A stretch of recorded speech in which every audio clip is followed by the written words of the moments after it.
Aqui é a Débora Braga. Eu sou Eduardo Reis. E esse é o Pode Entrar, a casa é sua, direto do evento Virada de Chave da Up Leilões. Estamos aqui com Pedro Lucas, gestor da Fortal Imóveis, porém não começou no mercado de leilões, né, Pedro? Você veio de CLT e largou a CLT. Exatamente. Me conta um pouquinho como é que foi essa trajetória. Eu passei 6 anos, né, trabalhando na CLT, era até mercado condominial, assim, parecido, mas nada a ver com leilão. Até que minha tia me comentou, né, sobre leilão de imóveis. Eu já conhecia o mercado de leilão de veículos, de carro, mas nunca de imóvel, porque eu ganhando 1.800 era uma coisa, como é que eu vou comprar uma casa? Mesmo? Aí, até que eu comecei a pesquisar, né? Tipo, às vezes eu ficava meio ocioso no trabalho e começava a pesquisar lá por leilão. Cara, é legal porque acontece bastante. Eu também meio que fazia isso. Às vezes eu parava e entrava no site de leilão para ficar olhando o que é que tinha lá aparecendo por curiosidade mesmo. Sim, sim. Aí pesquisei vídeos no YouTube, mas tudo muito vago, assim. E eu também não tinha paciência de ver 1 hora de conteúdo, 10 horas de conteúdo. Aí eu entrei em contato com o correspondente bancário, né? Que foi aí que me indicaram o Paulo. Hoje, Paulinho dos Leilões, né? Inclusive, tu sabe que esse apelido quem deu fui eu, porque ele foi lá no podcast e aí eu disse pra ele... Eu acho que esse título foi eu, né? Vamos lá. Se você assistiu o episódio do Paulo lá no podcast, vai estar lá, eu disse, daqui a pouco ele vai ser chamado só de Paulinho dos Leilões, e ficou. Foi? Então pronto. Então pronto. Aí eu comecei a perturbar o Paulo, né? Pra aprender mesmo e... que eu gosto de perturbar também um pouquinho, né? Sou meio ansioso, eu gosto das informações na hora. Aí até que eu criei coragem para arrematar o meu primeiro, mas eu não tinha o dinheiro suficiente, né?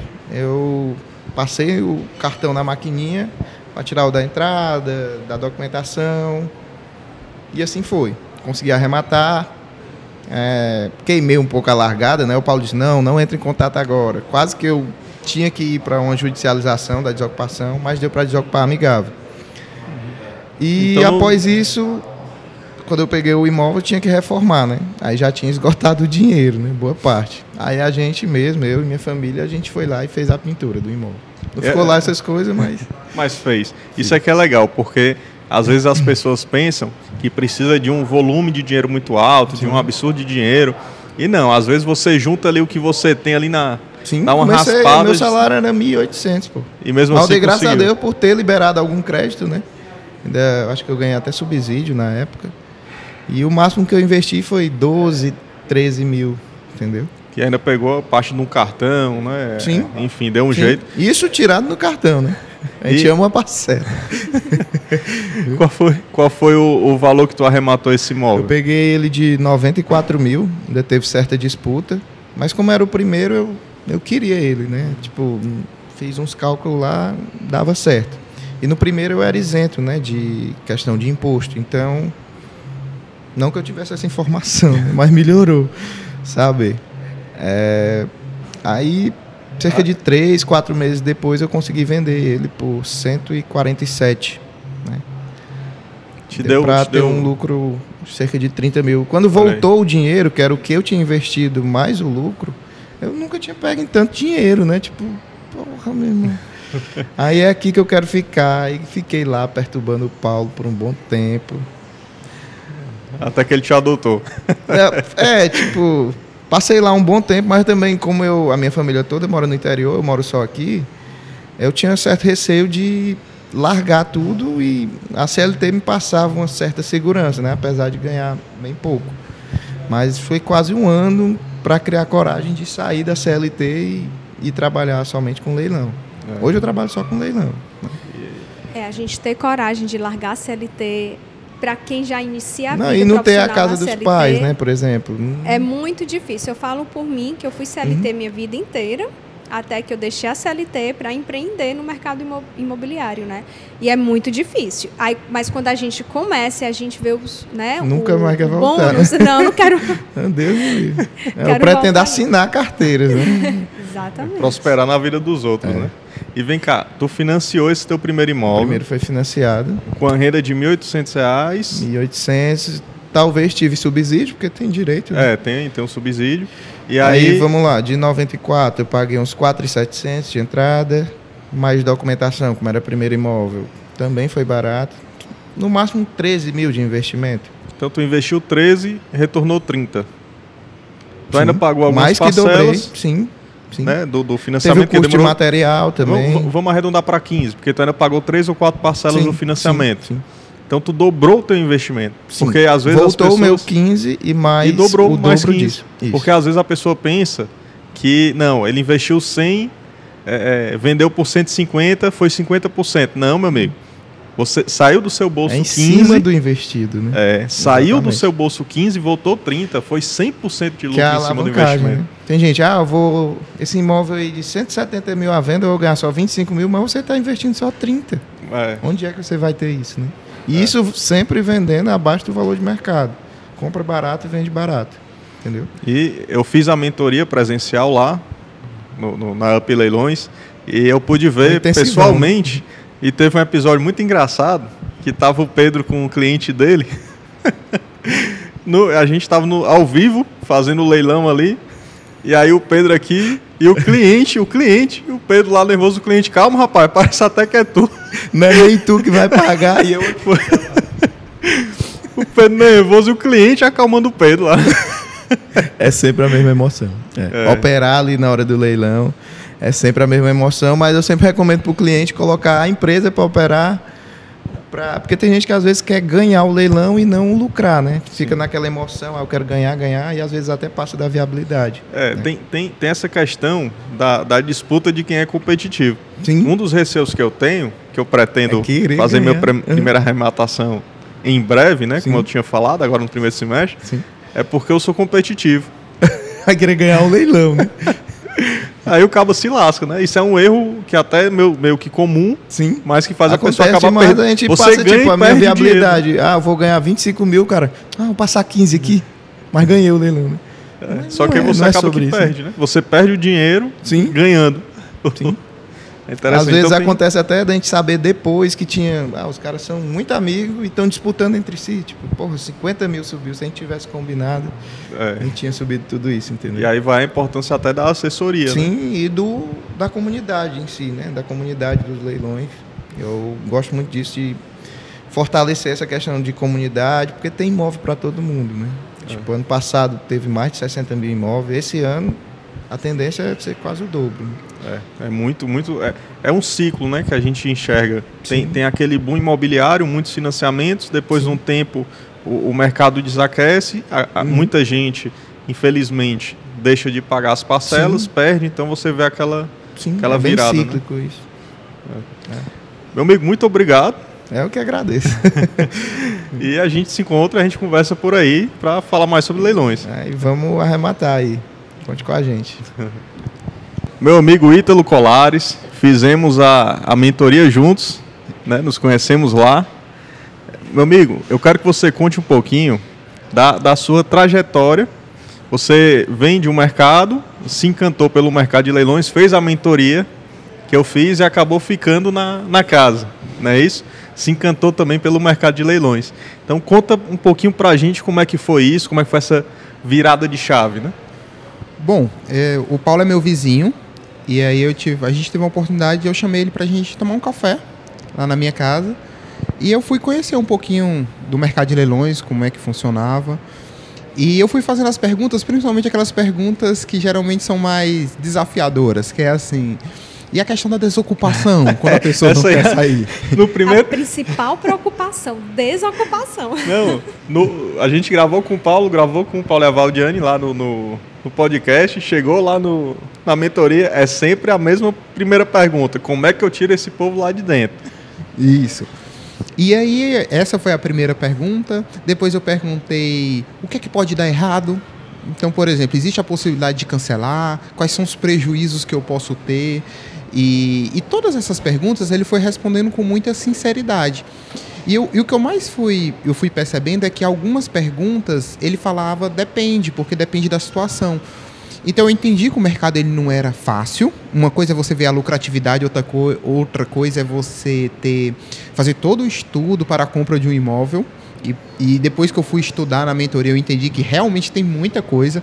Daí a importância de você estar associado com boas pessoas, com experiência, para poder aprender, para poder saber o que está fazendo. Mas naquela noite em si, quando ele me respondeu todas as perguntas com muita sinceridade, eu entendi que a chave virava. O negócio vira, que o negócio é bom. E naquela noite eu não consegui dormir direito. Eu fiquei pensando, né? Engraçado que eu virei para minha esposa e disse: esse negócio é muito bom. E ela, essa conversa mexeu com você muito, né? E aí eu fui buscar conhecimento e tive a oportunidade de participar da mentoria. O Eduardo estava junto conosco, que foi uma mentoria maravilhosa, principalmente pela proposta, que é uma mentoria na prática, leilão na prática. Porque teoria tem muito, só que a gente entende que tem muitas dicas, muitas estratégias que tem que ser na prática. Pessoas que realmente têm experiência para poder te falar, vai assim que dá certo. Interessante é porque lá nós vimos que o que importa são os detalhes. Na internet, no geral, no que a gente encontra por aí, a gente encontra muito daquele produto bruto, digamos assim, né? Aquele conteúdo bruto. Mas quando você vai atrás de minerar a situação de fato, aí você encontra exatamente o que são os diferenciais, né? E eu achei interessante, cara, lá na mentoria, uma coisa que me pegou, me fez gostar, primeiro que existia todo um tabu, né, por trás do mercado de leilões. Como é que faz a arrematação, como é que tira a pessoa de dentro da casa. Tem aquela ideia de que é o imóvel da família, não pode sair e tudo mais. Eu sei de uma coisa, cara, que a gente viu lá, que eu achei sensacional, em relação a tirar as pessoas de dentro. Porque, para mim, o mais difícil é justamente fazer a desocupação. Porque você lida com o emocional daquelas pessoas que moram lá, né? E eu lembro do Paulo dizendo que, olha, você é uma pessoa boa. É melhor que ele saia com você do que com outro que arrematar, que vai simplesmente botar ele para fora de qualquer jeito. Porque aquela pessoa ela vai sair de uma forma ou de outra, né? Então tem alguns detalhes ali na mentoria, né, que fez com que a gente, de fato, tivesse essa virada de chave, né? Eu acho que essa pegada bem humana. Por mais que o negócio ele envolva muito dinheiro, altas rentabilidades, mas por trás de qualquer operação, seja de quem está arrematando, como para a pessoa que está lá morando, existe um ser humano. E a gente não pode deixar isso de lado. Acho que isso é super importante. Então isso foi uma mensagem que ele sempre passou, da gente ter toda uma tratativa, né, respeitando esse ser humano e buscando viabilizar da melhor maneira para os dois lados. Eu acho que isso é legal. Tanto é que a gente consegue chegar no número, né, de 90% das desocupações serem amigáveis, não precisar judicializar. Olha que legal, né? Um número bem legal. Que é um grande diferencial, porque quebra justamente essa questão do tabu, né? Como é que a pessoa sai amigavelmente é a melhor opção. Agora eu quero saber, estava lá quando você tentou arrematar o seu primeiro imóvel, que a princípio não deu certo, mas depois deu. Conta um pouquinho como é que foi a experiência, desde aquele primeiro dia até o final do processo aí que você já viveu, a sua experiência pessoal. Bom, a mentoria ela é muito boa, porque ela te prepara para todos os processos do leilão. Então eu coloquei em prática, anotei tudo na mentoria e fui, né, começar, vou dar o primeiro passo. Então a gente teve um primeiro apartamento que era lá na Maracanaú. Cheguei aí lá, fiz todo o estudo, tudo direitinho. E a gente sempre faz na nossa viabilidade até que valor de lance a minha viabilidade ainda está ok para o ROI que eu quero ter, para o retorno financeiro que eu quero ter. Então, quando começou lá a disputa, passou, né, da viabilidade, então ali a gente deu um ok. Isso é que é legal, esse não é um negócio para você ganhar a disputa, esse é um negócio para você ganhar dinheiro. Isso é muito importante que a gente aprendeu na mentoria. E até agora falando com o Pedro, eu falei que a minha dificuldade vai ser essa, porque eu sou muito competitivo. Não pode, porque às vezes... Até no dia eu falei, não, mas bota mais mil. Não, achei legal porque tu foi bem seguro. Não, meu limite é esse. Você precisa ter cuidado, porque às vezes a vitória no leilão pode te dar uma tristeza depois, né? Então é melhor me envolver quando ele for arrematar, porque eu sou mais fria em relação a que isso. Que bom. O pessoal às vezes fala que a mulher é mais emocional, né? Mas aqui é diferente. Aqui Nós temos a mulher mais eu racional. sou mais que é o fria. Que legal. Mas e aí, como é que foi? Arrematou? E aí, não, beleza, foi um ótimo... Perdeu, né? Passou da viabilidade. E aí a gente, beleza, né? Maravilha, uma grande oportunidade, a gente aprende, porque eu sempre olho assim, tem experiências que você ganha, só que tem as outras experiências que você aprende. Então você ganha sempre, né? Não existe o perder. Você ganhou o aprendizado, você ganhou o conhecimento, você ganhou o controle emocional, né, para o ato ali dos arremates. Depois a gente foi buscar um outro imóvel. Aí em dezembro, acho que o pessoal, todo mundo querendo aproveitar, todo mundo querendo viajar. Nessa época ali, a Caixa colocou grandes oportunidades de imóveis que não estavam financiando, podendo financiar com entrada de 5%, com reloginho, né, ou para zerar, ou reloginho zerado. E aí a gente encontrou uma oportunidade lá no Messejana, ali, né, no Curió, na verdade. A gente foi lá visitar com os amigos, o Pedro foi junto conosco. Então a gente viu, fez toda a viabilidade, negócio super ok. O preço lá de arremate 129, a viabilidade, na verdade a cotação lá de venda 220, 230 mil. A gente conseguiu arrematar o primeiro imóvel, aí, dia 18 de dezembro foi o primeiro arremate. E aí a gente fez todo o processo que a gente aprendeu na mentoria, né, de notificação, de ir lá, de conversar. Então, esse imóvel hoje ele está alugado. Né, Como é que foi, antes da gente chegar até aí, como é que foi para ti, no teu primeiro imóvel, ir lá depois de ter arrematado para notificar quem estava lá? Quando você está preparado, tem um pouquinho de ansiedade, mas você vai mais confiante, porque você tem todo esse suporte. Então, desde as notificações, o que falar, o como falar, isso você aprende na mentoria, isso é que é legal. Não só o que fazer, mas o como fazer. E eles ainda se colocam à disposição de ir junto. Eu quis ir sozinho porque eu queria essa experiência, viver essa experiência de estar ali. E como eu já tinha pegado toda essa parte de conhecimento prático, então eu me senti mais seguro. Fui lá, conversei com a pessoa que está morando. É uma pessoa que não é o dono, né? A dona está morando em outro país. E aí ela alugava lá o apartamento. E eu conversei com eles, fui na casa, vi todo o processo. E a gente entrou num acordo lá para poder alugar o apartamento. E tudo bom, sensacional. A gente já recebeu o primeiro condomínio, estão pagando direitinho, são pessoas super tranquilas. Então, com uma boa conversa, com uma boa tranquilidade, entendendo que tem um ser humano do outro lado, você vai ver que essa parte da desocupação é super tranquilo, né? E as que a outra pessoa não for uma pessoa que queira realmente contribuir para ser bom tanto para você como para ela, aí a gente tem a questão da judicialização, que não existe, no caso dos imóveis de leilão extrajudiciais, não existe a situação da pessoa não sair. Ou ela vai sair de uma forma amigável, que 90% dos casos é assim, ou infelizmente vai ter que judicializar, e aí é oficial de justiça, polícia e caminhão de mudança, que é uma situação desagradável, mas que está na lei e isso ela consegue, digamos, dar esses direitos ao arrematante. Sim.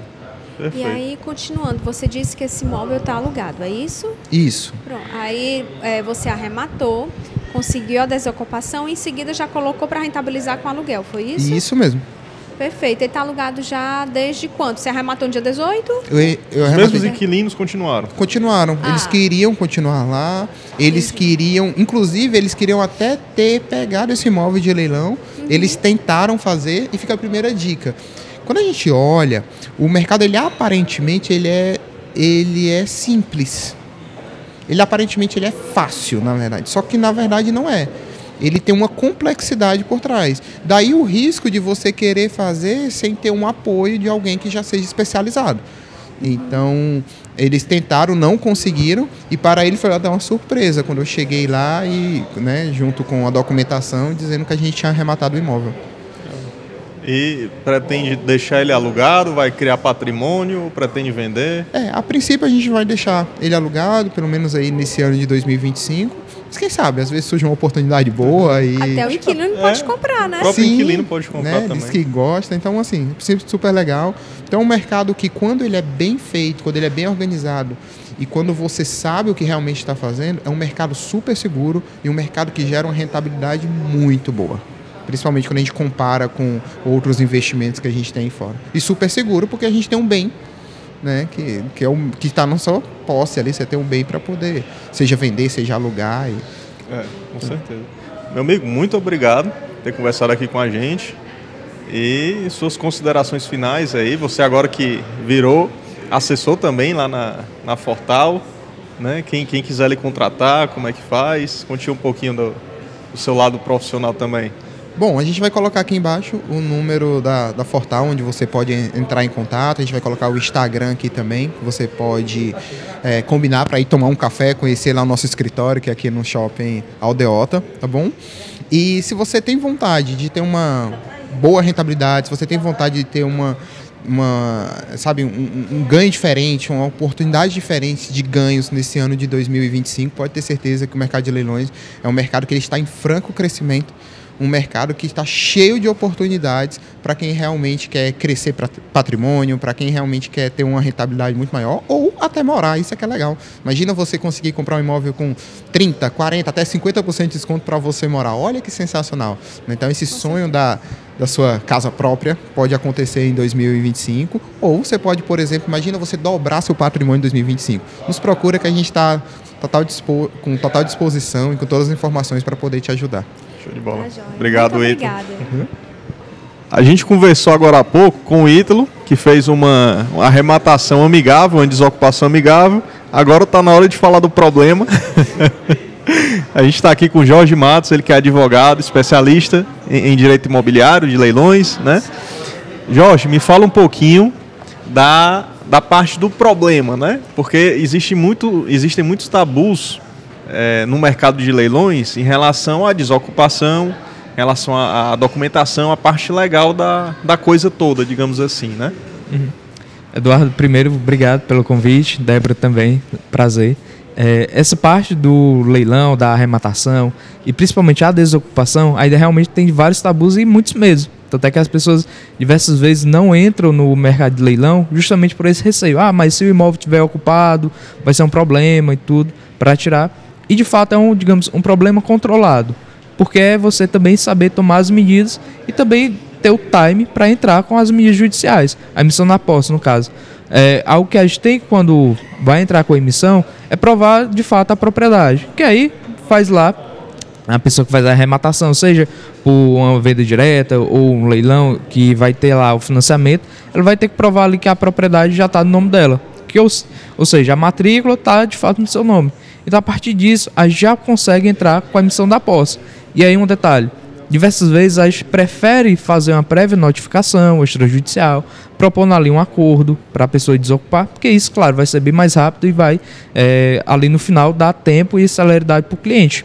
Mas só que acontece que também, a gente já com isso, já mostra o juiz que, olha, a gente já fez a notificação extrajudicial, a pessoa não está querendo sair, agora só o que resta realmente, como última medida, a gente sempre tem esse preceito, ter como última medida o processo judicial. Mas, claro, também não se limitar a isso no sentido de só em último caso. Quando a gente percebe já no início que ali vai ter algum certo tipo de problema, a gente também não hesita em tomar a medida judicial, porque é o que de fato vai resolver. Às vezes ali fica ali o ocupante postergando, e aí a gente está no fim perdendo tempo, e tempo vai ter ali uma consequência negativa para o final, para o arrematante.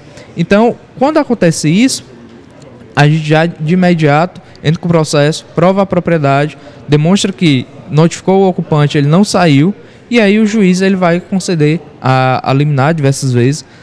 Não é garantido, mas é uma grande probabilidade de conseguir a liminar de emissão na posse, que aí a pessoa vai ter o prazo de 60 dias para desocupar, e aí caso não faça a desocupação amigável nesse momento, mediante decisão judicial, vai lá o momento de desocupação forçada, que aí vai com o oficial de justiça, vai, se necessário, ter o reforço policial, para assim, de fato, concretizar a desocupação. Então, basicamente, funciona esse procedimento, tá? E aí vai de cada caso, né? A gente avaliar realmente qual o time de entrar com a emissão na posse.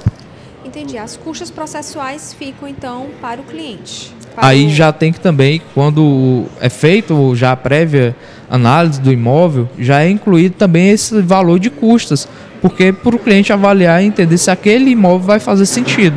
Porque a gente coloca que tem que analisar o pior cenário possível. E um deles é ter que entrar com a emissão na posse e ter que pagar as custas processuais do início. E aí, claro, que pode tentar um parcelamento, que aí vai amenizar, não ter que fazer o desembolso de imediato, mas ainda assim tem que estar com esse custo já na operação incluído, previsto. E vem cá, e aquela dúvida que o pessoal tem, porque parece que antigamente era o único bem da família, não podia ser tomado, né? Tinha um negócio desse assim. Uhum. Isso aí não existe. Não, porque aí como foi uma questão de dívida, foi executado, então a pessoa já vai perder o imóvel dela e não vai poder alegar essa questão do bem de família, entendeu? O que ela poderia fazer era entrar com o processo antes mesmo do imóvel ser consolidado, propriedade, tentar alguma anulação, mas só que como ela não é o bem de família, no sentido de que a lei está sendo executada por uma própria dívida do imóvel, então ele não vai ter essa proteção legal. Porque o bem não é da pessoa, o bem é do banco, né? Exatamente. A pessoa ainda está pagando um empréstimo para o banco, então o bem ele ainda é do banco. Exatamente.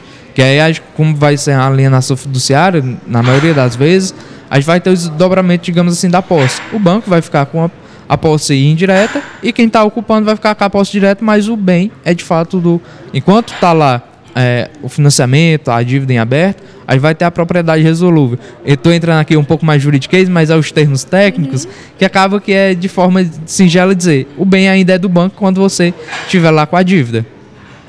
Pronto, então eu arrematei, passei por todo esse processo judicial.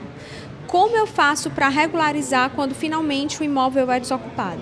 Pronto, aí quando já vai desocupado, a gente tem que a documentação do imóvel já está regular, porque você já tem a propriedade. Então, no fim, a desocupação é o último passo nesse procedimento, porque já tem a matrícula no nome do arrematante e tudo.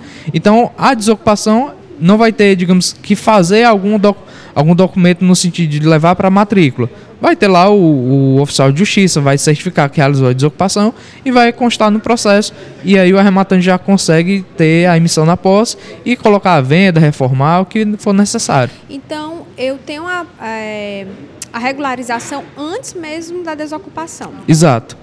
Claro, tem aqui entra mais aprofundando um pouco mais até o tema, tem até questões jurídicas, temas, discussões, que quando você já arremata, você poderia já entrar com a emissão da posse antes mesmo de conseguir consolidar o registro. Só que isso vai caso a caso, vai ter que ter uma análise judicial e vai da interpretação de cada juiz também. Mas tem essa tese, alguns casos a gente tem conseguido, mas ainda é uma discussão que sempre vai dar um conflitozinho. Então o mais seguro já ter a documentação regular e a gente entrar com a emissão na posse.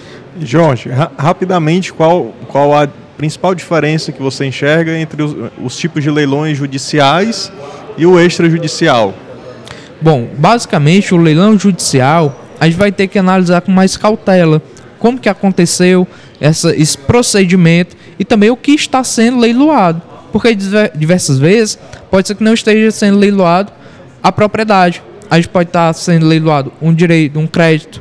Então, isso aí tem que estar entrando na análise do leilão judicial, porque pode ser que o arrematante esteja pensando que está comprando um imóvel que é propriedade, mas na verdade ele está comprando um crédito e ainda pode existir uma dívida.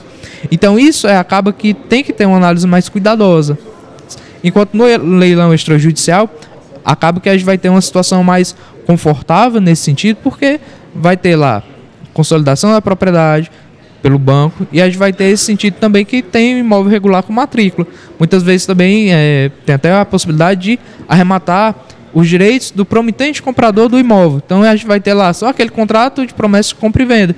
Então você vai ter que depois regularizar e diversas vezes você vai ter que procurar quem era o proprietário registral da matrícula. Então são situações que são mais peculiares, o leilão judicial, e a gente tem que ficar mais atento. Enquanto o extrajudicial, a gente tem uma situação mais confortável nesse sentido. Jorge, muito obrigado. Nosso tempo aqui é curto, mas vou deixar o teu Instagram marcado para quem quiser procurar alguma coisa e a gente marca depois lá no nosso estúdio para a gente conversar mais aprofundado aí sobre esse tema. Bacana, eu que agradeço, Eduardo, Débora, muita satisfação por estar aqui conversando com vocês. Obrigado. Obrigada. Agora vamos conversar com o chefe de todo mundo aqui, que organizou o evento. A gente está agora no momento de descontração do pessoal e esse tempinho que a gente conseguiu para conversar. Paulo, primeiramente, obrigado pelo convite. Estamos aqui muito felizes de fazer parte do seu evento. A gente já conversou com o Pedro, conversamos com o Ítalo, conversamos com o Jorge. E eu queria saber de você, se você puder dar um pouquinho do conteúdo que você está passando lá dentro para quem não pôde vir. Gente, eu que agradeço, viu? Agradeço demais mais um momento que eu estou podendo dividir com vocês, com você. E isso está sendo extraordinário. O evento está maravilhoso, está lindo. A gente está falando sobre as vantagens do mercado de leilões, o cenário para 2025, as formas que dá para investir nos leilões de imóveis, fazer dinheiro com leilões de imóveis e muito mais. E o que é que você pode dar de spoiler para 2025, para quem quer se interessar ainda mais sobre esse mercado de leilões? Olha, eu posso dar uma cereja do bolo que vai ter muita retomada, então consequentemente vai ter mais produto a ser ofertado. Isso para quem é investidor é um cenário importante, vai ter mais produto, vai ter produtos mais qualificados, com preços bem baixos, e o momento sempre vai ser o agora, investir agora no mercado de leilões. Como eu já falei aqui nesse episódio, né, eu fiz a mentoria presencial lá com o Paulo e foi sensacional, abriu a minha mente. Eu tinha muitas limitações em relação ao mercado de leilões, mas a gente já está se preparando para fazer a nossa primeira arrematação. Quebramos esse primeiro tabu aí. E a gente já conversou aqui com o Ítalo, né, que falou um pouco da experiência que ele teve, né, de arrematar o primeiro leilão. O Pedro também contou para a gente como é que foi sair da CLT, né, e quem se interessar em saber mais, quem não pôde vir aqui hoje, quiser ter esse conteúdo, como é que ele faz para acessar, Paulo? Vai ser gravado, vai ter o curso online também, vai ser só presencial? Como é que vai ser para quem quiser saber mais do mercado? Na verdade, para quem ainda não nos acompanha, o primeiro passo é nos acompanhar lá nas redes sociais. @Paulinho dos Leilões, @UpLeilões, @Fortal Assessoria, e aí vai ficar lá direto já com conteúdo atualizado, sempre. E aí a gente vai colocando informações sobre os próximos eventos, mentorias, e fica convidado para tomar um café. A minha casa está de portas abertas. Eu até brinquei, eu disse pro Paulinho, eu disse, rapaz, você tem que tatuar. Vamos tomar um café? Vamos tomar um café. Meu amigo, muito obrigado. Né? E a gente se vê aí, eu acho que próxima semana eu vou pular pra gente conversar um pouquinho. Né? E obrigado pelo convite. Tá, eu que agradeço a você, Eduardo, você, Débora. Sou fã de vocês. E, assim, vocês vieram agora para somar e eu vou levar pro resto da vida. Bem-vindo à minha vida. E nós estamos muito felizes com o convite, porque é muito importante para o nosso trabalho, que é fomentar o mercado imobiliário, estar participando de algo inédito. Para mim isso é inédito, eu ainda não tinha visto um evento dedicado a leilões de imóveis, como você está fazendo. Então é uma honra realmente estar aqui em primeira mão, participando e fazendo a cobertura do evento com podcast. Eu que agradeço. E fica o convite nessa terceira temporada para você voltar lá e a gente poder conversar um pouco mais sobre esse ano de 2025 no mercado de leilões. Vamos sim. Obrigado, meu amigo. Muito obrigado. Eu que agradeço. Obrigado. Esse foi mais um Pode Entrar, a Casa é Sua, edição especial, direto do evento do Paulinho Leilões. Muito obrigado, meu amigo, pelo convite. Deixa o like, se inscreve no canal, segue a gente lá no Instagram também. E todo mundo que a gente conversou hoje vai estar com o Instagram aqui na descrição para vocês seguirem. E como sempre, volte que a casa é sua.